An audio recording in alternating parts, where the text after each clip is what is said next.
तैयार।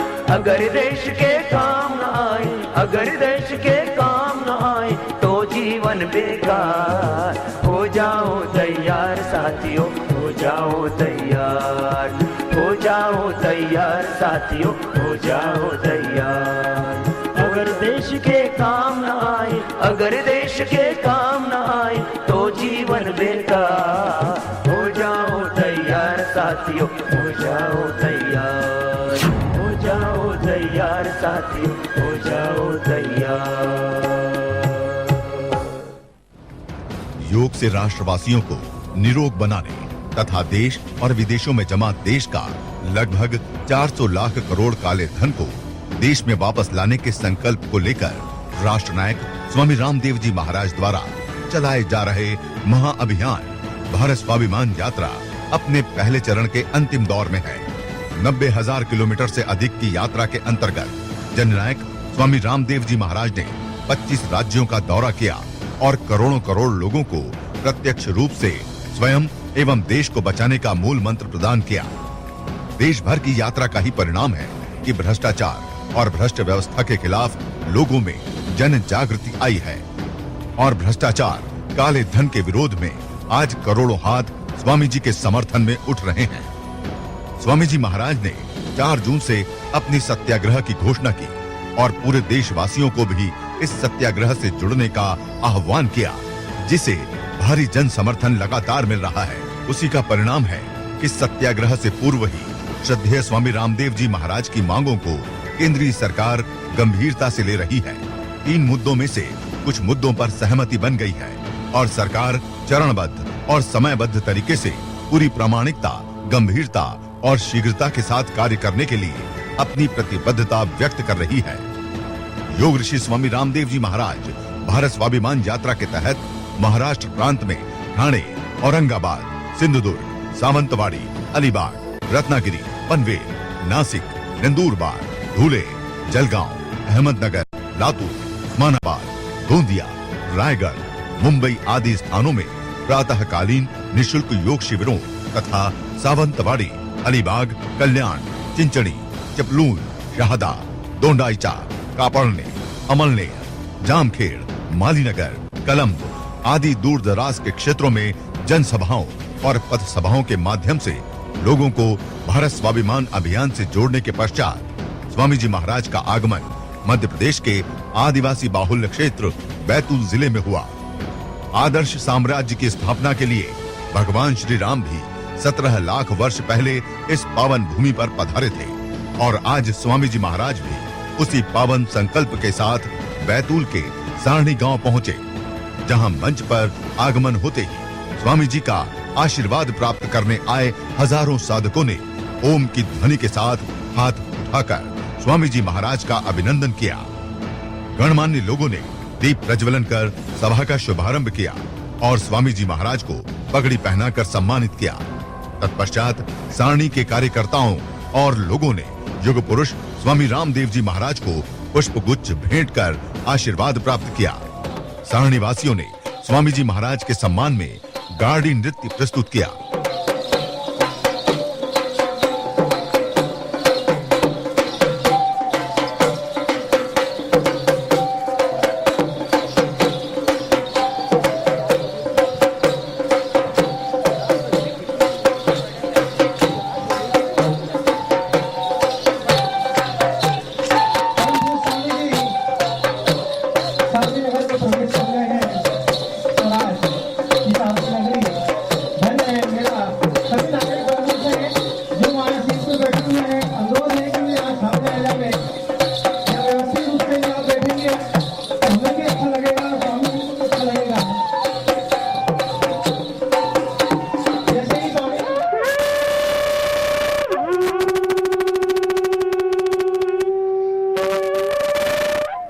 तदुपरांत स्वामी जी महाराज ने अपने उद्बोधन में आदर्श जीवन का पाठ पढ़ाया और 4 जून से होने वाले सत्याग्रह के लिए लोगों से आह्वान किया।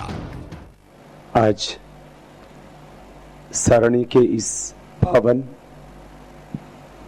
आध्यात्मिक, सामाजिक, ऐतिहासिक,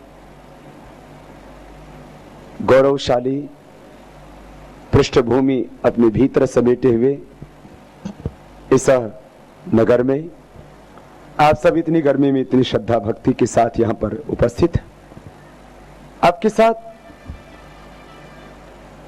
जो कुछ मैंने जीवन में अर्जित किया वह सब ज्ञान, अपने अनुभव और जीवन के हर क्षेत्र से जुड़ी हुई छोटी छोटी बातें करना चाहूंगा जो बहुत गहरा अर्थ लिए हुए हैं। मुझे संकेत रूप में आपको बहुत बातें कहनी है जो मैंने जीवन भर अनुभव किया है और मेरी जिंदगी का मकसद ही ये है।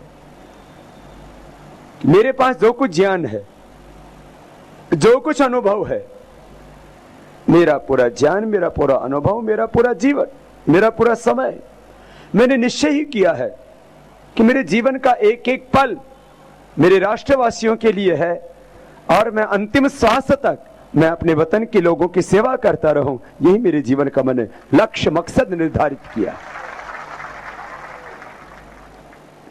देखो, हमारे जीवन की ना कुछ प्राथमिक आवश्यकताएं और हमारे जीवन की कुछ प्राथमिक मूलभूत ध्येय होते हैं। एक फिर जीवन का सर्वोच्च ध्येय, जीवन की सर्वोच्च प्राथमिकता वो क्या है और वो हमारी जीवन की सर्वोच्च मांग क्या है, डिमांड क्या है, आवश्यकता क्या है। तो जीवन की सर्वोच्च प्राथमिकता, जीवन की सर्वोच्च आवश्यकता और जीवन का सर्वोच्च ध्येय वो तो है पूर्ण सुख, पूर्ण संतुष्टि, पूर्ण आनंद, पूर्ण तृप्ति जो कि योग से मिलेगा। जीवन की प्राथमिक जो सामान्य आवश्यकताएं हैं वो ये है कि हमारा एजुकेशन लेवल बहुत अच्छा होना चाहिए, हमारे पास में जीवन जीने के लिए जो मूलभूत साधन है वो होने चाहिए, बेसिक एजुकेशन, बेसिक रिक्वायरमेंट्स हमारी लाइफ की वो होनी चाहिए। उसके बाद हमारे जीवन का बड़ा लक्ष्य हमारे सामने आता है कि मुझे अब मैंने खुद को खड़ा कर लिया है तो अब अपने लिए नहीं जीना, अपनों के लिए नहीं जीना, मैं कुछ ऐसा करूं जिससे कि सबको सुख मिले, मैं सबके लिए कुछ कर पाऊं, अपने कुलवंश के साथ साथ अपने समाज के लिए, अपनी सोसाइटी के लिए, अपने जिले के लिए, अपने प्रांत के लिए, अपने देश के लिए कुछ कर पाऊं। जैसे जैसे हमारी समझ बढ़ती है, समय के साथ हमारी समझ बढ़ती है, हमारा सामर्थ्य बढ़ता है, तो फिर हमारी सोच बड़ी होने लगती है, हमारा दायरा बड़ा होने लगता है, हमारी संकीर्णता छटने लगती है, मिटने लगती है और हम आगे बढ़ने लगते हैं। मैं भी एक छोटे से गांव में पैदा हुआ, वहां से मैंने जीवन की यात्रा शुरू की। समय के साथ मेरी समझ बढ़ती गई, मेरा सामर्थ्य बढ़ता गया और मैंने सोचा कि मैं इस पूरी समष्टि के लिए हूं। मेरा जन्म तो भगवान के लिए हुआ, मेरा जन्म तो धर्म के लिए, सत्य की स्थापना के लिए हुआ है, मेरा जन्म तो विश्व कल्याण के लिए हुआ है, आत्म कल्याण तो मेरा ध्येय है ही, लेकिन मैं कुछ करूं। और ये सब कुछ करता हुआ आज आप तक आया हूं। करीब 10 करोड़ लोगों से, जैसे आज मैं सारणी के भाई बहनों से संवाद कर रहा हूं, ऐसे ही करीब 10 करोड़ लोगों की सभाएं करके, और यदि पिछले 18-20 वर्ष की यात्रा को मैं छोड़ भी दूं तो पिछले करीब 9 महीने से जो यात्रा चल रही है, सितंबर महीने से, इस 9 महीने की यात्रा में 90,000 किलोमीटर से ज्यादा चल करके आज यहां सारणी में आया हूं और उज्जैन में 1 लाख किलोमीटर की यात्रा पूरी हुई। सुबह लगभग 3 बजे से लेकर के रात को 10 बजे तक मैं जो कार्य करता हूं, उसका ध्येय क्या है? उसका ध्येय है मेरे देश का एक भी व्यक्ति रोगी ना रहे, मेरे देश का एक भी व्यक्ति रोगी ना रहे, मेरे एक भी देश के व्यक्ति की सोच नकारात्मक ना रहे, मेरे देश के एक भी व्यक्ति के जीवन में कोई बुराई ना रहे, उसके जीवन में कोई अज्ञान ना रहे, सब प्रकाशमान होकर के उच्च चेतना में जिए। देखो, जीवन की 2 चेतनाएं हैं, 2 दृष्टिकोण हैं, 2 विचार हैं। जब हम निम्न चेतना में, नीचे विचार में जीते हैं, तब हमारे मन के अंदर स्वार्थ होता है, संकीर्णता होती है, तब हम विषय, भोग, वासनाएं, नकारात्मकता, तामसिकता में जीते हैं। जब हमारी निम्न चेतना होगी तब हम रोगी होंगे। जब हमारी निम्न चेतना होगी तब हम नकारात्मक सोचेंगे, गुस्सा करेंगे, दारू पिएंगे, बीड़ी पिएंगे। इधर बीड़ी बनती भी बहुत है ना, तो तेंदू के पत्ते से किससे बनती है? अच्छा बताओ, बीड़ी पीना कोई, देखो दो तरह के कार्य होते हैं। एक तो जीवन की आवश्यकता होती है, जीवन की अनिवार्य आवश्यकता होती है कुछ चीजें, जैसे दाल, रोटी, सब्जी। आहार खाए बिना आप नहीं जी सकते, सोए बिना आप नहीं जी सकते, प्यार के बिना आप नहीं जी सकते। तो क्या ये जीवन की नितांत आवश्यकता है बीड़ी पीना? बोला, ये माताएं बहनें कभी नहीं पीती? पीती हो? नहीं पीती। दारू पीती हो? बोले बाबा जी कैसी बात पूछ ली आपने, हाँ? ना हमने कभी पी, ना आपने कभी पी। अरे पीना तो बहुत दूर की बात नहीं, कभी सपना भी नहीं आया बीड़ी पीने का। और जो पीते हैं उनको ऐसा लगता है बाबा कभी छूट भी जाएगी। अरे मैंने कहा हमको तो सपना भी नहीं आता, इसके तू छोड़ने की बात कर रहा। विचार का फर्क है। नकारात्मक विचार होंगे, तामसिक विचार होंगे, ऊर्ध्वम गच्छन्ति सत्वस्था, जो ऊंची चेतना में रहते हैं उनका जीवन में सदा विकास होता है, वो सुखी रहते हैं और जगतकार अपना बहुत हित करते, कल्याण करते। मध्य तिष्ठन्ति राजसा जघन्य गुणवृत्ति स्था अधोगच्छन्ति तामसा। निम्न चेतना होगी तब आप नशा करेंगे, बीड़ी सिगरेट पिएंगे, गुस्सा करेंगे, मत देख लूंगा तुझे। अच्छा बोलो देख लेगा? बोलो हाँ देख लूंगा। और थोड़ी देर में दोनों की बाहें उठ जाती हैं और बस शुरू हो जाते, कुछ भी नहीं। थोड़ी देर बाद में सोचते ये क्या किया हमने, अपनों के ऊपर ही गुस्सा करने लग जाते। पति पत्नी एक दूसरे के ऊपर कितना गुस्सा करने लग जाते। पहले पहले मिले तब बोला बस हमारे दो शरीर एक आत्मा है, हम एक दूसरे से प्यार करेंगे, एक दूसरे के लिए जिएंगे। ये हमारा एक जन्म का नहीं, ये अनेक जन्मों का रिश्ता है, हाँ? और बस 2-4-10 दिन होते हैं और फिर एक दूसरे के ऊपर गुस्सा करने लग जाते हैं। जब निम्न चेतना में होंगे तब गुस्सा करेंगे, जब ऊंची चेतना में जिएंगे तब प्यार करेंगे। अपना ही स्वरूप पत्नी में देखेंगे, पति में देखेंगे, माता पिता में देखेंगे, गुरु में देखेंगे, सब में देखेंगे। जैसे आज मेरी करुणा मुझे यहां तक लेकर के आई है, मैं अपने रूप से आप सबके अंदर देखता हूं। और जब आप मुस्कुराते हैं तब मेरे हृदय में प्रसन्नता होती है, और जब आपको मैं दुखी देखता हूं तब मेरे हृदय में दर्द होता है, पीड़ा होती है। भाई बहनों, ऐसे प्यार करो। ऊंची चेतना में रहोगे तो प्यार करोगे, और निम्न चेतना में रहोगे तो दो चेतना है, दो तरह के विचार हैं, दो तरह के संस्कार हैं, दो तरह के भाव हैं। एक ऊंचा भाव, एक नीचा भाव, एक ऊंचा विचार, एक नीचा घटिया विचार। तो ऊंचे विचार में रहोगे तो प्यार करोगे।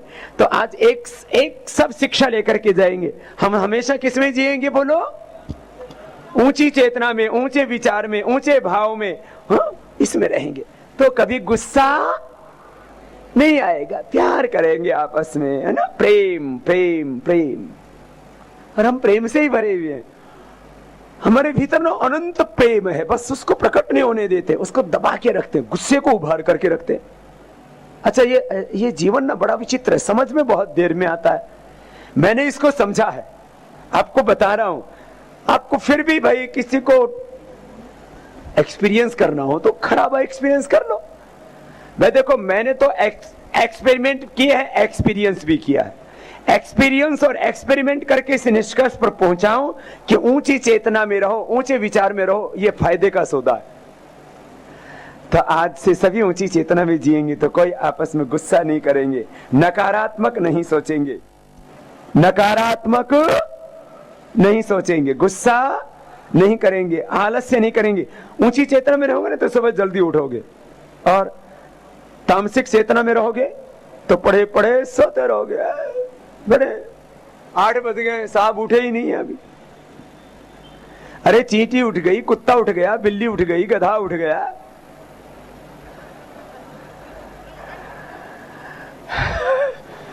कुत्ता उठ गया, गधा उठ गया, बिल्ली उठ गई, चींटी उठ गई, हाथी उठ गया। हाथी के बच्चे उठ जा, देर तक मत सो। माताओं को तो मैं नहीं कहूंगा कुछ भी, ये तो जल्दी उठ जाती है ना। देखो चींटी को से लेकर के हाथी तक कोई देर तक सोता है? कोई नहीं सोता, खाली एक उल्लू सोता है। तो बहुत से लोग ना उल्लू से प्रमोशन होके अभी अभी आदमी बने। तो भैया पिछले वाली चीज को छोड़ दे। तो सुनो, मैं कह रहा था ऊंची चेतना में रहोगे जल्दी उठोगे, देर से नहीं उठोगे। ऊंची चेतना में रहोगे तो गुस्सा नहीं करोगे, ऊंची चेतना में रहोगे तो नशा नहीं करोगे, ऊंची चेतना में रहोगे तो काम करोगे, आलसी नहीं रहोगे। सब लोग ईमानदारी से, सच्चाई से, पूरे डेडिकेशन के साथ, ऑनेस्टी के साथ अपना काम पूरी ईमानदारी से करने लग जाए तो हमारे देश कहां से कहां पहुंच जाए। सर एक ही काम करो, अपना काम ईमानदारी से करो, बस यही धर्म है। सब मेरे साथ बोलेंगे, कुर्वन्निवेह कर्माणि जिजी विचेक्षतं समाह एवं त्वहि नान्यथेतोस्ति न कर्म लिप्यते नरे कर्मण्येवाधिकारस्ते मा फलेषु कदाचन स्वे स्वे कर्मणि अभिरताः संसिद्धिं लभते नराः संसिद्धिं लभते नराः स्वकर्मणा तम अभ्यर्चा सिद्धिं विन्दति मानवाः। ये सब वेद, दर्शन, उपनिषद, गीता के श्लोक आपको सुना दिए। कर्म करो, कर्म करो, यही धर्म है, कर्म ही धर्म है। जब आपकी चेतना ऊंची होगी ना, आप कर्म करेंगे, मेहनत करेंगे और बाकी पड़े रहेंगे। अब पड़े पड़े सड़ने से क्या फायदा है? अरे तेरे को भगवान ने हाथ दे रखी है, इसलिए काम कर। तेरे को भगवान ने आंख दे रखी है, इससे ठीक से पहचान कर। तेरे को भगवान ने कान दे रखे है, अच्छा अच्छा सुन। और तेरे को भगवान ने अच्छी जुबान दे रखी है, अच्छा अच्छा बोल।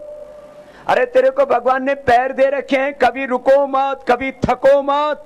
बिना किसी का विरोध किए अवरोधों के बीच में कितने ही प्रलोभन क्यों ना आए, कितनी ही बाधाएं क्यों ना आए, अपने ध्येय की ओर आगे बढ़ते रहो। एक दिन तुम्हें सफलता मिलेगी। चरई वैती चरण वही मधुविंदते इंद्र चरत सखा। भगवान भी चलने वाले का साथी है। भगवान भी अपना अनुग्रह, भगवान अपनी कृपा उन्हीं पर करता। बहुत से कहते हैं गुरु जी बस कृपा कर दो, प्रभु जी बस अब कृपा कर दो। भगवान की कृपा भिखारियों को नहीं मिलती, भगवान की कृपा भी अधिकारियों को मिलती है, जिनके अंदर पात्रता होती है।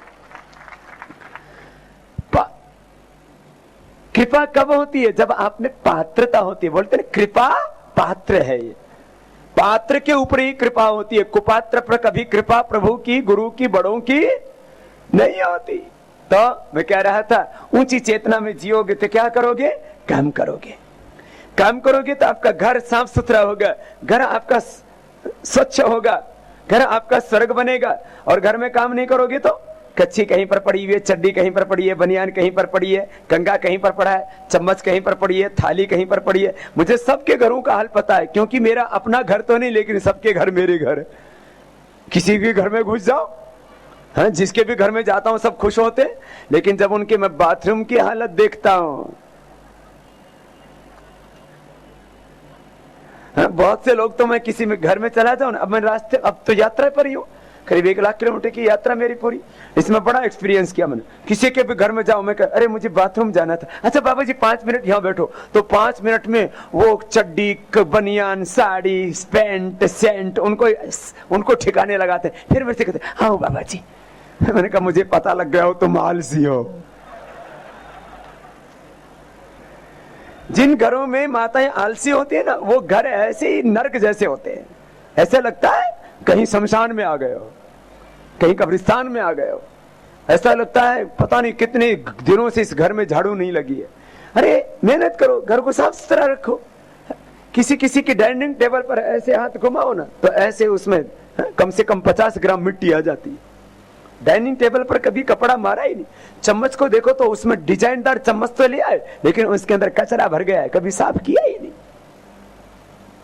साफ सुथरा रखो घर को, मेहनत करो, घर में मेहनत करो, अपने ऑफिस को साफ सुथरा रखो, काम पूरा ईमानदारी से करो, अपने जो है खेत को साफ सुथरा रखो, उसमें खरपतवार नहीं होनी चाहिए, उसमें अच्छी फसल होनी चाहिए, बाजोत करके उसको ठीक से रखो, अपने शरीर को भी ठीक से रखो। अब जो जागरूक नहीं होते हैं ना, उनके शरीर का भी बुरी हालात होती है ना। मेरे भाई मेहनत करो, मेहनत करो। और मेहनत करने से अपना कुछ बताओ नुकसान क्या है? मेहनत करने से, मेहनत करने से फायदा ही फायदा है। अपने को भी सुख मिलता है, सबको भी सुख मिलता है। मेहनत करो तो ऊंची चेतना में रहोगे तो क्या करोगे? मेहनत करोगे। और नीची चेतना में रहोगे तो आलसी बन करके पड़े रहोगे, पढ़ोगे, सड़ोगे नहीं। ऊंची चेतना में जियो, मेहनत करो। पढ़ाई करते समय स्कूल में मेहनत करो, पढ़ाई में मेहनत करो। अब पढ़ने की उम्र है, टीवी देखने में लगे वे, कार्टून देखने में लगे, कार्टून ही पढ़ोगे वे। पढ़ाई करते समय पढ़ाई में मेहनत करो, कमाई करते समय कमाई में मेहनत करो।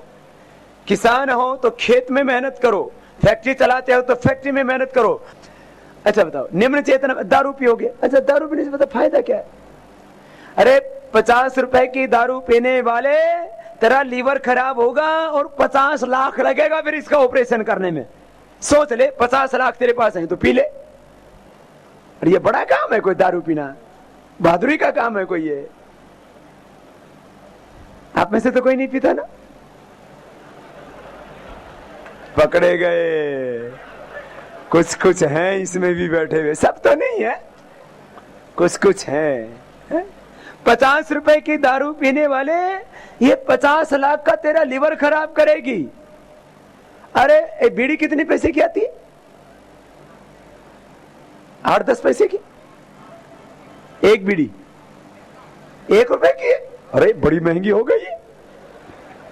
हमें तो घर कभी पी ही नहीं है, हमारे पिताजी पिया करते थे कभी।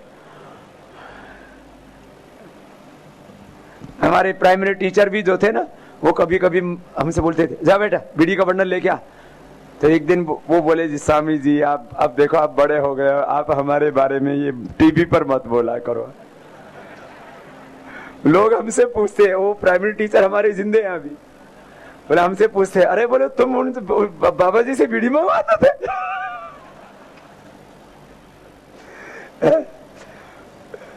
तो अब वो भी अच्छे हो गए। हमारे प्राइमरी टीचर तो थे ना, उन्होंने भी छोड़ दी, और मेरे जिस पिता ने मुझे जन्म दिया उसने भी छोड़ दी। अब मैं तुम्हारी छुड़ाने आया। पहले अपने बाप के और गुरु की छुड़वाई, अब अपने चेलों की छुड़वाता हूं। छोड़ोगे ना? आप में से तो कोई नहीं पीता ना, एक भी नहीं पीता। भगवान की कसम, तुम्हारी मां की कसम, धरती माता की कसम, तुम्हें भगवान राम और कृष्ण की कसम। बोलो, राम कृष्ण की संतान हो या रावण और कंस की? अरे जोर से तो बोलो। ऋषियों की संतान हो या राक्षसों की? फिर ऋषि पुत्र होकर के शाम को शिशि पुत्र क्यों होते? कोई नहीं पिएगा ना। जितने भी पीते हैं अपने दिल पर हाथ रख करके, क्योंकि ऊंचा हाथ करोगे तो तुम्हें संकोच आएगा। जो भी पीते हैं, क्योंकि कुछ लोग चुपचाप पीते हैं, जो भी पीते हैं उनको भगवान की कसम, उनको भगवान राम कृष्ण की कसम, उनको उनकी मां की कसम। सबकी मां ने मना किया था ना पीने से, उनको उनकी मां की कसम और उनकी औलाद की कसम।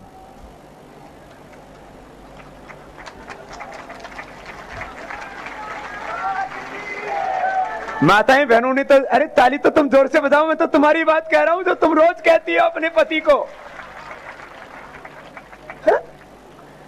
देखो बच्चे देखते हैं ना, फिर ये एक कुल वंश परंपरा में गलत संस्कार पड़ेंगे। ना ना ना, तो आज के बाद सारणी वाला कोई भी दारू नहीं पिएगा। पक्की बात है ना? कोई भी, एक भी। और कोई भी बीड़ी नहीं पिएगा, कोई भी गुटखा नहीं खाएगा। क्यों? ये मनुष्य के लिए नहीं बने। 1 रुपए की बीड़ी 1 लाख नहीं, 10 लाख नहीं, 1-1 करोड़ खर्च हो जाते हैं कैंसर में। तेरे पास 1 करोड़ रुपए पहले इंतजाम करके रख ले और फिर 1 रुपए की बीड़ी पी ले। क्या 1 करोड़ रुपए है? नहीं है तो बीड़ी छोड़ दे। अरे 1 करोड़ का तो 1 करोड़ तो कैंसर के इलाज में लगेंगे, फिर जीवन खत्म होगा, अलग बात है। तुझे मरना है तो पी ले ना।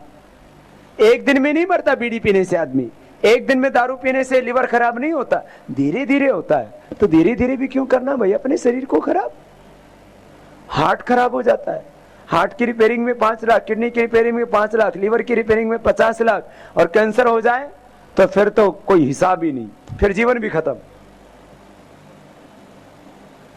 अब सब लोगों के पास मोटरसाइकिल साइकिल कुछ ना कुछ तो होती है ना, तो मोटरसाइकिल में ऐसा करो, 1 लीटर जो आप उसके अंदर कितना आ जाता है, एक मोटरसाइकिल की उसमें डिग्गी में तेल कितना आ जाता है टंकी में? आजकल तो बड़ी टंकी होने लग गई, 5-10 लीटर आ जाता है। तो 5 या 10 लीटर उसमें तेल आता है। उसके अंदर ऐसा करो, तेल के साथ में 1 चम्मच चीनी डाल दो, इंजन बैठ जाएगा। चीनी तो खराब चीज नहीं है, बोलो, उसका इंजन बैठ जाएगा, वो तो खराब चीज नहीं है। लेकिन जिसकी जो खुराक नहीं है उसको वो चीज नहीं देनी चाहिए। मोटरसाइकिल का जो इंजन है वो पेट्रोल से चलता है, चीनी से नहीं चलता। तुम अपने अंदर चीनी डाल लो चाहे 5 चम्मच, 1 चम्मच की बजाय तुम 1 किलो खा लो चाहे लड्डू पेड़ा बना करके, तुम्हें कोई नुकसान नहीं होगा, तुम्हारा इंजन उससे चलेगा।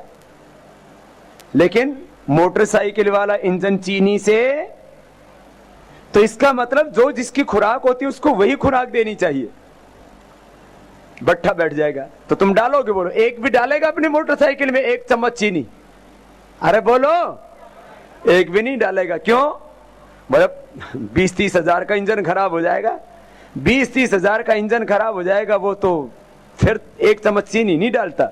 हर तेरा ये शरीर खराब होगा, इसी के अंदर गुटखा क्यों डालता है?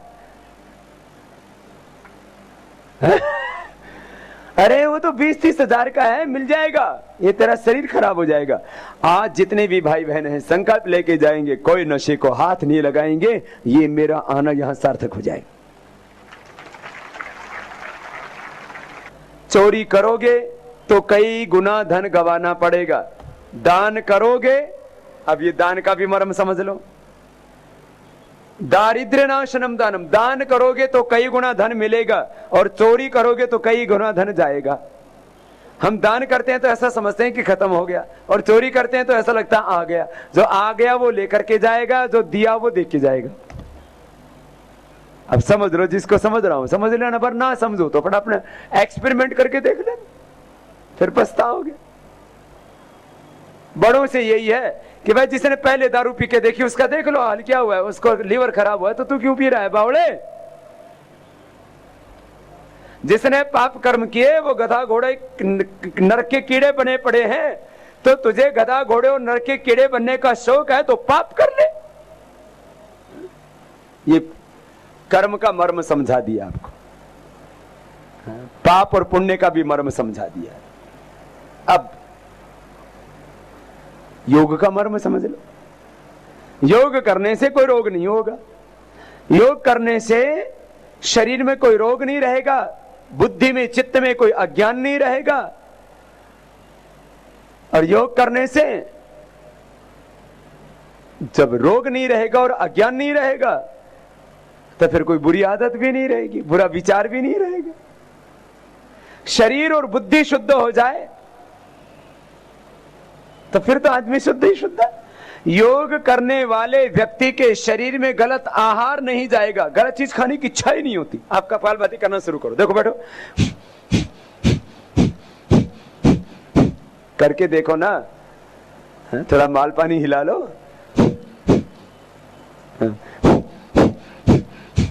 10-15 मिनट रोज करना है कपालभाति।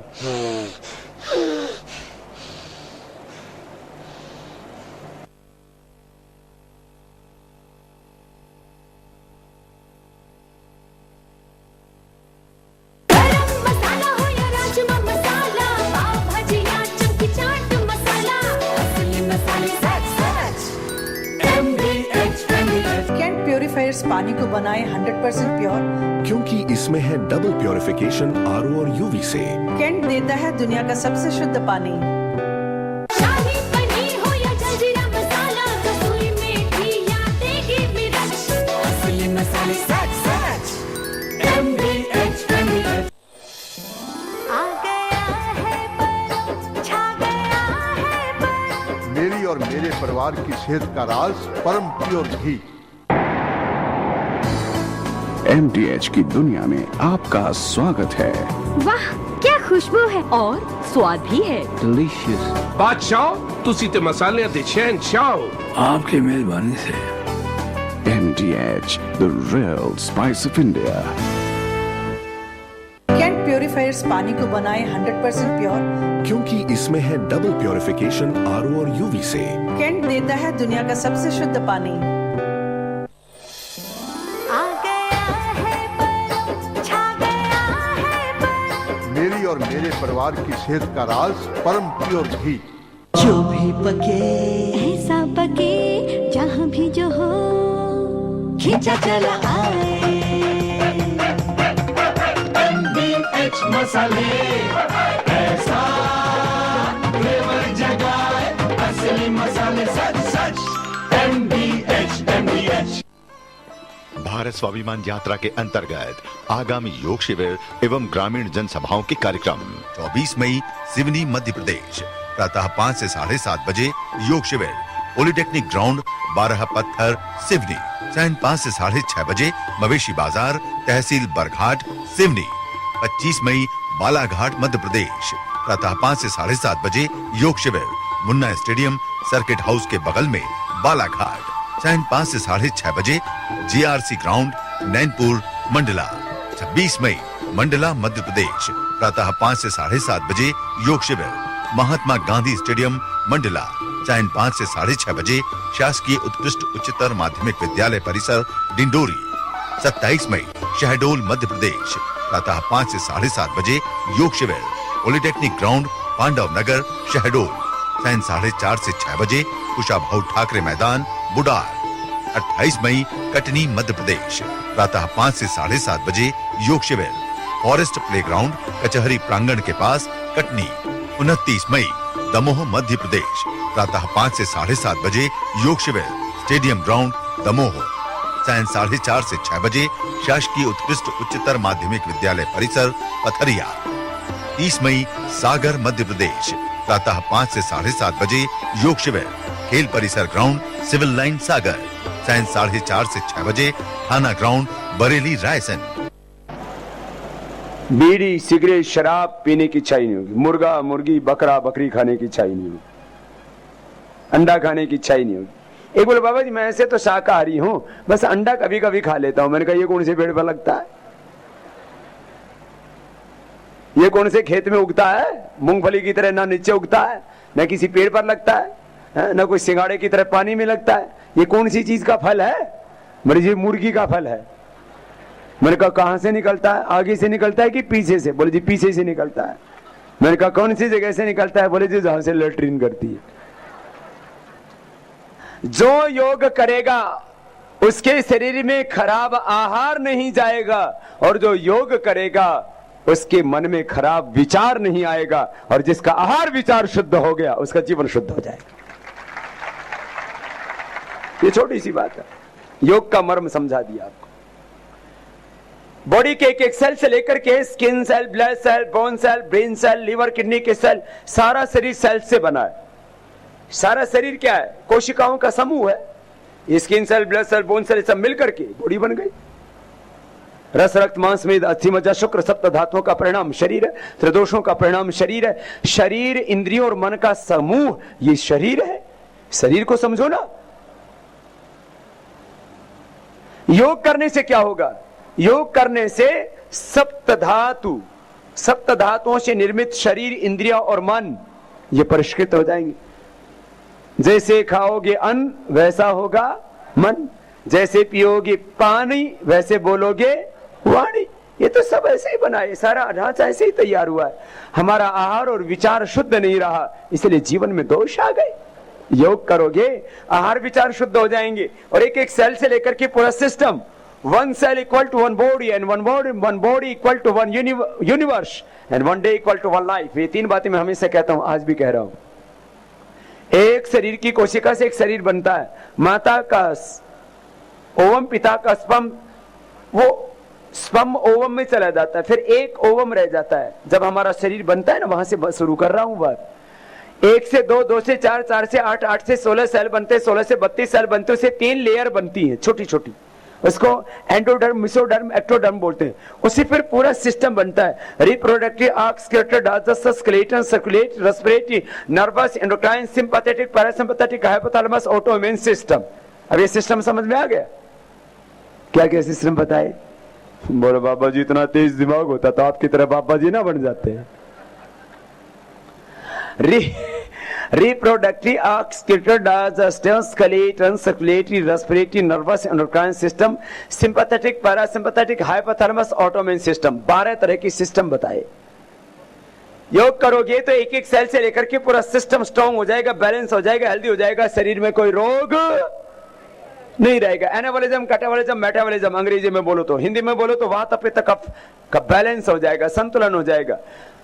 आप उसको आयुर्वेद के अनुसार बोलो तो रस, रक्त, मांस, मेद, अस्थि, मज्जा, शुक्र, सप्त धातु और मन का संतुलन हो जाएगा, बैलेंस योग करने से। एक एक सेल का मेटाबॉलिज्म, एक एक सेल के अंदर एक क्रिया चलती है, अपने को पता भी नहीं लगता skin cell, brain cell, body cell कैसे काम करते हैं। अभी तक विज्ञान ब्लड के बारे में नहीं जान पाया। आज तक सब चीजों की फैक्ट्री बन गई है, गाड़ी की फैक्ट्री, हवाई जहाज की फैक्ट्री, कंप्यूटर की फैक्ट्री, सुपर कंप्यूटर की फैक्ट्री, और जो आसमान में उड़ते हैं ना ग्रह, सैटेलाइट, हाँ उपग्रहों की फैक्ट्री बन गई है। उपग्रह भी बन जाते हैं, सैटेलाइट जो पूरी दुनिया की इंफॉर्मेशन देते हैं हमको, वो सब बन गए। विज्ञान ने सब कुछ बना लिया, लेकिन खून की एक बूंद कोई वैज्ञानिक दुनिया में नहीं बना पाया। इसलिए किसी को जब खून की जरूरत पड़ती है तो इंसान को ही खून देना पड़ता है, इसकी कोई फैक्ट्री नहीं है। आपसे मैं कहूंगा रक्तदान भी करना, इससे किसी को जीवन मिल जाएगा। आज तक विज्ञान को एक खून की बूंद का रहस्य नहीं पता लगा है। ब्लड के कंपोनेंट्स के बारे में बताते हैं कि इसमें आरबीसी, इसमें डब्ल्यूबीसी, इसमें प्लेटलेट्स, इसमें प्लाज्मा है। एक खून के अंदर सब कुछ होता है, उसमें आयरन है, उसमें कैल्शियम है, उसमें प्रोटीन है, उसमें विटामिन है, उसमें न्यूट्रिएंट्स है, उसमें माइक्रो न्यूट्रिएंट्स है, उसमें सारे हार्मोन्स हैं। एक खून की बूंद में आपका सारी जिंदगी है। ओफो, ये सबको ठीक कैसे रखना? ठीक रखना, कपालभाति करना। अब करोगे ना? ऐसा नहीं फूक मारता है बाबा, इस फूक का रहस्य बता दिया आपको। फूक मारेगा तो जल्दी फूकना नहीं पड़ेगा, नहीं तो तेरी फूक निकलेगी और राम नाम सत्य है, मुर्दा बड़ा मस्त है। फूकना पड़ेगा। योग का रहस्य समझ में आ गया? ये छोटी छोटी बातें बता रहा हूं, योग का रहस्य समझा दिया। चलो, योग का मर्म आज मैंने कहा ना, एक दिन में सारणी वालों को पूरा योगी बना करके जाना है, तत्वज्ञानी वैज्ञानिक बना करके जाना है, कि जिससे कि सारणी वाला एक एक योगी बन करके सबको निरोगी बनाए और सब ऋषियों की संतान बन जाए, सच्चे अर्थों में भगवान की बेटा बेटी बन जाए। योग का मर्म बता दिया। एक दिन में क्या लाभ होता है योग करने में? एक दिन में बीपी, शुगर, कोलेस्ट्रॉल, वजन सब कम होना शुरू हो जाता है। एक ही दिन में एनर्जी का लेवल बढ़ जाता है। एक ही दिन में अच्छे अच्छे विचार आने लगते हैं। एक ही दिन में अच्छी भूख लगती है और एक ही दिन में अच्छी नींद आती है। योग करोगे ना बढ़िया ढंग से सोओगे, नहीं तो नींद भी नहीं आएगी। योग करोगे तो बढ़िया ढंग से खाओगे, अच्छी भूख लगेगी। खाने के बाद पैखाना भी ठीक हो जाएगा, नहीं तो लोगों को खाने में भी दिक्कत, पैखाने में भी जोर लगाते रहते, बैठ बैठ के निकलता ही नहीं। लैट्रिन में जोर लगाना बड़ा खतरनाक है। बाहर जोर खूब लगाओ, लैट्रिन में जोर लगाओगे कमजोर हो जाओगे। लैट्रिन में जोर लगाओगे कमजोर हो जाओगे, धातु रोग हो जाएंगे। बाहर जोर लगाओगे तो ताकत बढ़ेगी, जोर बढ़ेगा। तो सब छोटी छोटी बातें हैं। एक ही दिन योग करने से भूख अच्छी लगेगी, नींद अच्छी आएगी, गैस नहीं बनेगी, नहीं तो खाने के बाद ऊपर से गैस बनती है और नीचे से फायरिंग खोल देते हैं, बहुत खराब लगता है। योग करने से भूख अच्छी लगेगी, नींद अच्छी लगेगी, आएगी। योग करने से ना मोटे रहोगे ना पतले रहोगे, बॉडी के स्ट्रक्चर अच्छे रहेंगे। सब चाहते हैं हमारे स्ट्रक्चर भी अच्छे हो, हमारे कैरेक्टर भी अच्छे हो। योग एक ऐसी विधा है जिससे आपके बॉडी के स्ट्रक्चर भी अच्छे होते हैं और आपका कैरेक्टर भी अच्छा होता है। दोनों काम एक साथ अच्छे होते हैं। सबको यही चाहिए। और योग करने से क्या होगा? योग करने से कोई दवाई नहीं खानी पड़ेगी, नो मेडिकेशन, नो ऑपरेशन। घुटने का ऑपरेशन, कमर का ऑपरेशन, लीवर का, किडनी का, लीवर में गड़बड़ी आ गई, पेनक्रियाज में गड़बड़ी आ गई, किडनी में पथरी हो गई, किडनी खराब हो गई, लीवर खराब हो गया, हार्ट में अंदर कुछ घोटाला हो गया, इधर थायराइड हो गया, पता नहीं क्या क्या हो गया, इधर स्किन गड़बड़ होगी, भीतर से हड्डियां ही कमजोर पड़ गई। जो योग करेगा उसका शरीर कमजोर नहीं पड़ेगा। कितनी बड़ी बात है। और गरीब करेगा, अमीर करेगा, सब सुखी हो जाएंगे। हिंदू करेगा, मुसलमान करेगा, सिख ईसाई करेगा, अरे सबका जिस्म एक है, सबकी आत्मा रूह एक है, सौल एक है, और सबका बनाने वाला परमात्मा भी एक है। भगवान के नाम पर, धर्म के नाम पर कभी झगड़ा मत करना। धर्म और भगवान तो एक ही। भगवान क्या है? सबको बनाने वाला भगवान। मारने वाला है भगवान, बचाने वाला है भगवान। बाल नबा का होता उसका, जिसका रक्षक दया निधान। मारने वाला है भगवान, बचाने वाला है भगवान। जिस दिन वो बुलावा भेजेगा ना, वारंट भेजेगा ना, वो नॉन अवेलेबल है, चल बेटा आजा, बहुत दिन हो गए, तेरा काम पूरा हो गया। तुम कहां से आए हो, कहां जाना है, कुछ पता है? इतना गरूर हो गया है, इतना अहंकार हो गया है, भूल गया है तू। एक बार मेरे से भगवान को जो नहीं मानते उनके लिए क्या कहेंगे? मैंने कहा जो अपने बाप को बाप नहीं मानता उसके लिए क्या कहना है? अरे वो हम सबका बाप है। सुनो, योग करोगे कोई दवाई नहीं खानी पड़ेगी। देखो, कपालभाति करोगे, सुन लो, जो कपालभाति करेंगे उनको खून की कमी नहीं होगी। सुन लो माताओं, तुम भी 7-8 हीमोग्लोबिन रहता है, 14-15 हो जाएगा, पुरुषों का 16-17 हो जाएगा। मेरा पिछले 5-7 वर्षों से लगातार चेक कराता हूं, 17.5 हीमोग्लोबिन मिलता है, जबकि करीब पिछले 15 वर्षों से तो अनाज और दालें और चावल आदि कुछ नहीं खाता। एक कटोरी सब्जी, 1 गिलास दूध या छाछ, मस्त रहता हूं। ज्यादा माल खाता तो तुम्हारी तरह मालदार नहीं हो जाता। तुम्हें तो खिलाने वाली एक होती है, और मुझे खिलाने वाली देश की 50 करोड़ से ज्यादा माताएं बहनें हैं। तुम्हारा तो एक घर है खिलाने वाला, मेरे तो सब घर हैं जो मुझे खिलाते हैं, लेकिन खाना तो मुझे है ना, मैं थोड़ा खाता हूं। खाने के लिए मत जियो, अरे जीने के लिए खाओ, और जिंदगी को बड़े उद्देश्य के लिए जियो, छोटे उद्देश्य के लिए जियो, खाने पीने के लिए जियो। आहार निद्रा भय मैथुनम च सामान्य में तत्पशुभिर्नराणाम धर्मो हितेशम अधिको विशेषो धर्मेण हीना पशुभिः समान। खाने के लिए जीना, नींद के लिए जीना, मैथुन के लिए जीना, भोग के लिए, सेक्स के लिए जीना, नहीं।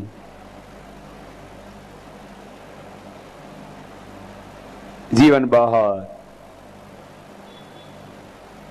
बड़ा उपहार है भगवान का, उसकी बहुत बड़ी सौगात है, इसको ठीक उद्देश्य के जियो।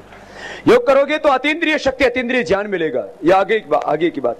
चित्त वृत्ति निरोध होगा, आत्मबोध होगा, काम क्रोध लोभ मोह अहंकार अविद्या समेत राग द्वेष अभिनिवेश क्लेश मिटेंगे, और आप सत्परस्तम इन गुणों से ऊपर गुणातीत भावातीत हो जाओगे।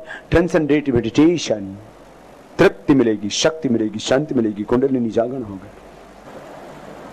योग, आयुर्वेद, बहुत कुछ बता दिया आपको। अरे अब एक विषय तो बच ही गया। हमने 4 तारीख से एक अभियान शुरू किया है, भ्रष्टाचार मिटाओ सत्याग्रह। देश के करोड़ों लोगों को हमने खड़ा किया है पिछले 20 वर्षों में, और अभी ये जो यात्रा चल रही है इसमें तो पूरा प्रवाह उमड़ पड़ा है सभी देशभक्त जागरूक नागरिकों का, माताओं बहनों का, भाइयों का। तब सब करोड़ों भाई बहनों को, जब मैं दिल्ली में बैठूंगा उपवास के लिए, अनशन के लिए, देश को बचाने के लिए, काला धन लाने के लिए, आदर्श राज्य व्यवस्था स्थापित करने के लिए, तब आप क्या करेंगे? आप घरों में बैठेंगे? कहां बैठेंगे? कलेक्ट्रेट में बैठेंगे। और जो दिल्ली में आ सकते हैं वो दिल्ली में कितने आएंगे?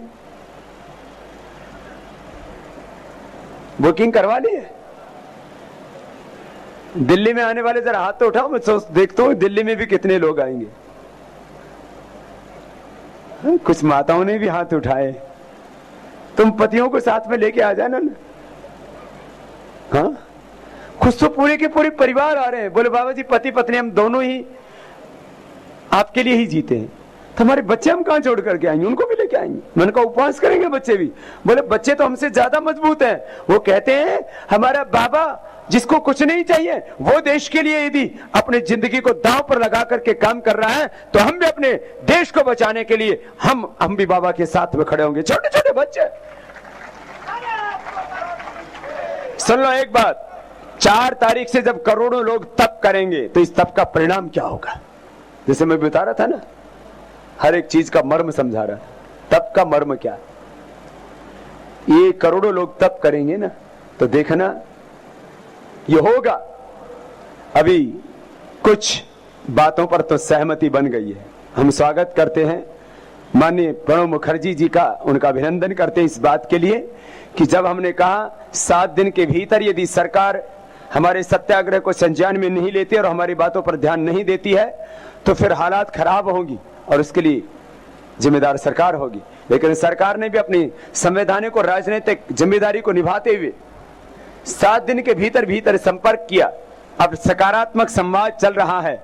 हम कुछ मुद्दों पर तो निष्कर्ष पर पहुंच पाए हैं, लेकिन हमने कहा जब तक हमारे सत्याग्रह की सभी बातों को पूरा नहीं किया जाएगा तब तक हम सत्याग्रह स्थगित नहीं करेंगे और देश के करोड़ों लोग तप करेंगे और इस देश को बहुत कुछ मिलेगा। हम किसी की आलोचना नहीं करना चाहते, हमारी कोई खानदानी दुश्मनी, कोई हमारा कोई पुश्तैनी वैर थोड़ी है सत्ताओं के साथ। हम तो चाहते हैं जिसका भी शासन है वो अच्छी व्यवस्था दे देश को और जहां जहां लोकतंत्र में त्रुटियां उनको ठीक करें। तो इस सत्याग्रह से क्या मिलेगा? इस सत्याग्रह से एक तो समर्थ लोकपाल बनेगा, अर्थात एक स्वायत्त संस्था का गठन हो जाएगा भ्रष्टाचार के खिलाफ, और जो भी भ्रष्टाचार करेगा उसे रिकवरी करने का काम करेगा एक लोकपाल, और जिसने भ्रष्टाचार किया है उसको आजीवन कारावास या मृत्यु दंड मिलेगा। दूसरी बात, करीब 400 लाख करोड़ रुपए हिंदुस्तान का वापस मिलेगा। जो भी अवैध तरीके से, गैर कानूनी तरीके से, इलीगल तरीके से जो भी देश का धन देश के बाहर देश के साथ धोखा और गद्दारी करके जमा किया गया है, आप देखना 4 तारीख के बाद, हो सकता है उससे पहले ही सरकार हमारी बात मान ले,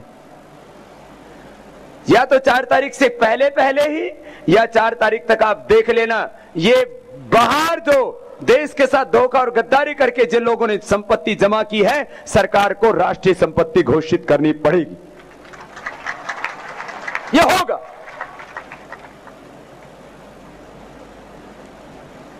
अब मैं अपने मुख से कहूं, ये तो मेरी तो मांग है। लोकतंत्र में सब काम करने का अधिकार किसके पास है? लोकतंत्र में सर्वोच्च अधिकार और सर्वशक्ति संपन्न होती है सरकार।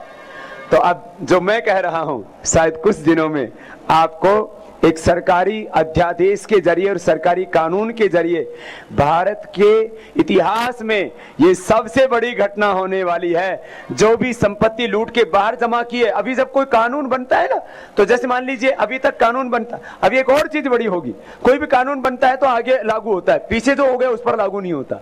अब ये जो नया काम होगा इसमें एक और भी बड़ी बात होगी जो मैं आज आपको बता देता हूं। जिन्होंने कभी भी देश का धन लूटा है, चाहे अपनों ने लूटा है या अंग्रेजों ने लूटा है, वो सारा राष्ट्रीय संपत्ति हो जाएगा और उसको लाने का हमें एक कानून अधिकार मिल जाएगा।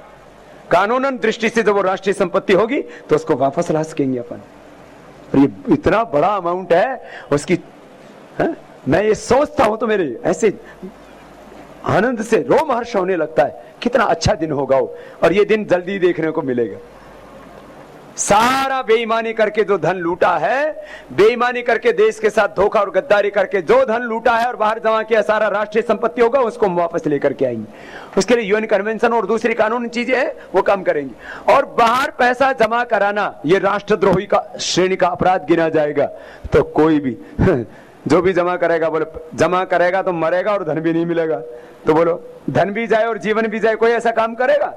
तो आगे से कोई धन जमा बाहर नहीं करेगा, क्योंकि बाहर धन जमा कराने को राष्ट्रद्रोह माना जाएगा और उनको मृत्युदंड मिलेगा। तो कौन करेगा इस काम को? और बाहर जमा संपत्ति राष्ट्रीय संपत्ति हो जाएगी और ये हिंदुस्तान, ये काला धन वापस आने पर दुनिया का सबसे ताकतवर मुल्क बन जाएगा, जो हर भारतीय का सपना। ये इस सत्याग्रह का परिणाम होगा, लोगों के तप का परिणाम होगा। काला धन वापस आएगा। किसानों का जिससे शोषण हो रहा है वो लैंड एक्विजिशन एक्ट खत्म होगा। बेटी ब्रिंजल जीएम फूड बंद होगा। भारतीय भाषाओं में, हिंदी और दूसरी भारतीय भाषाओं में भारत की विज्ञान और तकनीकी की शिक्षा व्यवस्था, आध्यात्मिक मूल्यों, आध्यात्मिक नैतिक मूल्यों और संस्कारों के समावेश के साथ शिक्षा दी जाएगी। तो हमारे बच्चे संस्कारवान होंगे, फिर वो बेईमानी नहीं करेंगे, देश के साथ धोखा गद्दारी नहीं करेंगे, बल्कि वतन के लिए यदि अपने प्राणों की आहुति देनी पड़ेगी तो उसके लिए भी देश के करोड़ों करोड़ों लोग अपने आप तैयार हो जाएंगे। ऐसे संस्कार हमारे भीतर भर जाएंगे, जिन संस्कारों से मैं भरा हूं, जिन संस्कारों से आप भरे हैं। और देश के कारण चाहे चुनाव व्यवस्था में भी परिवर्तन हो गया। लैंड जो है अनिवार्य मतदान और स्टेट फंडिंग इलेक्शन। और हम तो चाहते हैं सच्चा लोकतंत्र तब आएगा जब लोकतंत्र के सर्वोच्च पद पर बैठा व्यक्ति सीधा जनता से चुना जाएगा। प्रधानमंत्री का सीधा चुनाव जनता से होना चाहिए। आप में से कितने लोग चाहते हैं कि प्रधानमंत्री का सीधा चुनाव जनता से हो? सभी चाहते? अरे हाथ तो खड़े करो जरा दोनों, बोलो भारत माता की। ये काम तो बहुत अच्छा। तो छोटी छोटी मैंने बातें बता दी हैं, शरीर तंत्र से लेकर के लोकतंत्र तक आपको सब कुछ समझा दिया। शरीर तंत्र से लेके लोकतंत्र तक जुड़ी हुई बात से प्रश्न और उनका समाधान। भाई बहनों, आज सारिणी के अंदर ये सभा हुई, आप सब ने मुझे बहुत ध्यान से सुना और इस काम में आप हाथ भी बटाएंगे। इस अभियान को समर्थन करने के लिए आपको क्या करना है? एक नंबर लिखो, सभी अपने मोबाइल के ऊपर डायल करो, और जिनके पास मोबाइल नहीं वो नोट कर लो। और यदि कंजक्शन की वजह से अभी ना लग पाए तो बाद में डायल कर लेना। नंबर क्या है? 02233081122। इसके ऊपर मिस कॉल करो, नंबर लिखो, मिस कॉल करो। अभी ना एक्सेप्ट हो तो बाद में कर लेना, नंबर जरूर लिख लेना।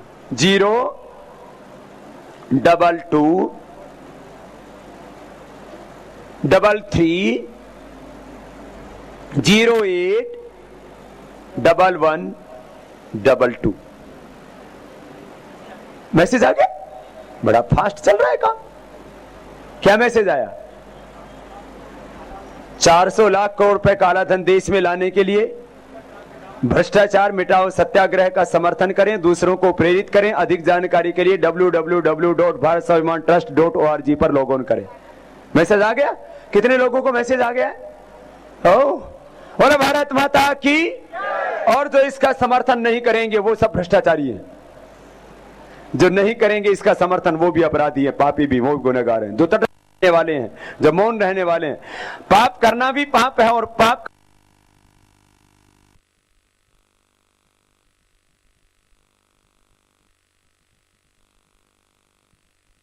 के साथ जुड़ेंगे और जो दिल्ली आ सकते हैं दिल्ली आएंगे। और बाकी जब मैं दिल्ली में बैठूंगा तब आप जिला मुख्यालयों पर जाएंगे। जो पूरे दिन भर जिला मुख्यालय पर बैठ सके, जिला कलेक्ट्रेट के सामने, जिलाधिकारी के सामने, वहां बैठना। बाकी अपने घरों में उपवास करना। करोड़ों लोग तब करेंगे, इस देश को बहुत कुछ मिलेगा। आज हम इस आज के सुंदर आयोजन के लिए इसका सीधा प्रसारण हमारे लकी केबल नेटवर्क के माध्यम से विजय रघुवंशी जी कर रहे थे LCN अब तक पर। हम उनको भी साधुवाद देते हैं। और इस कार्य के लिए हमारे भाई श्याम सुंदर अग्रवाल जी, सचिन अग्रवाल जी, नरेंद्र जी और सभी हमारे कार्यकर्ताओं ने, सुरेश सूर्यवंशी, विजय रघुवंशी और भाई कृष्ण गोपाल अग्रवाल, तमाम कार्यकर्ताओं ने बहुत पुरुषार्थ किया है। और इस कार्य में हमारे थाना प्रभारी पुलिस सारिणी के भाई ने भी बहुत बड़ा कंट्रीब्यूशन किया। एक बार उनका भी बहुत बहुत अभिनंदन है। SDOP नगर पालिका, Madhya Pradesh power generating company, पश्चिम कोलफील्ड, संभई हमारे पत्रकार बंधु, दैनिक भास्कर, नव दुनिया, दैनिक जागरण पत्रिका, खबरवाणी, जबलपुर एक्सप्रेस, दैनिक मतांतर, लोकमत, जनादेश, सब ने मिलकर के इस कार्य में सहयोग किया। और एक एक का हम नाम क्या बोले, हमारे एसडीएम साहब जो श्री सेन जी यहाँ पर उपस्थित हैं उनको भी, और अलग अलग सभी हमारे कार्यकर्ताओं को जिसने इस कार्य के लिए सहयोग प्रदान किया, सबका एक बार सबकी ओर से बहुत बहुत अभिनंदन। बोले सच्चिदानंद भगवान की जय, भारत माता की जय। सारणी वासियों को आदर्श जीवन का पाठ पढ़ा जननायक स्वामी रामदेव जी महाराज ने। मार्ग में पड़ने वाले छोटे छोटे गांव के लोगों को भी आशीर्वाद प्रदान किया। मार्ग में पड़ने वाले बैतूल जिले के पाधर गांव के लोगों को भी स्वामी जी महाराज ने अपना आशीर्वाद दिया। पाधर वासियों को आशीर्वाद प्रदान करने के पश्चात स्वामी जी महाराज पहुंचे बैतूल जिले के ही आदिवासी गांव गोडा डोंगरी। इस आदिवासी गांव के लोगों ने स्वामी जी महाराज को पुष्पगुच्छ भेंट कर सम्मानित किया। ग्रामवासी राष्ट्रभक्त स्वामी रामदेव जी महाराज का आशीर्वाद प्राप्त करने के लिए उत्तेजित नजर आ रहे थे। स्वामी जी महाराज ने ग्रामवासियों को आशीर्वाद प्रदान करते हुए योग का लाभ और 4 जून के सत्याग्रह से अवगत कराया। अभी कार्य 2 काम एक साथ चल रहे हैं, योग का और 4 जून के सत्याग्रह, और अभी तुरंत इसी दिशा में सबको मिलके काम करना है। और योग से तो अपना जीवन बचेगा और 4 जून के कार्यक्रम से राष्ट्र बचेगा, भ्रष्टाचार मिटेगा, देश बचेगा और लूटा हुआ देश का करीब 400 लाख करोड़ रुपए देश को मिलेगा। ये बहुत बड़ा अभियान है। अब सब लोग इसी काम में जुट जाओ और देखो अपने आंखों के सामने अपना देश बहुत खूबसूरत बनेगा। अभी क्योंकि मेरी पूरी ऊर्जा सुबह शाम के कार्यक्रमों में और 4 जून के कार्य में लगी है। तो जैसे मैं दिल्ली में इस कार्य को कर रहा हूँ, आपको यहाँ पर इस काम को करना है और हम सब मिलकर के इस हिंदुस्तान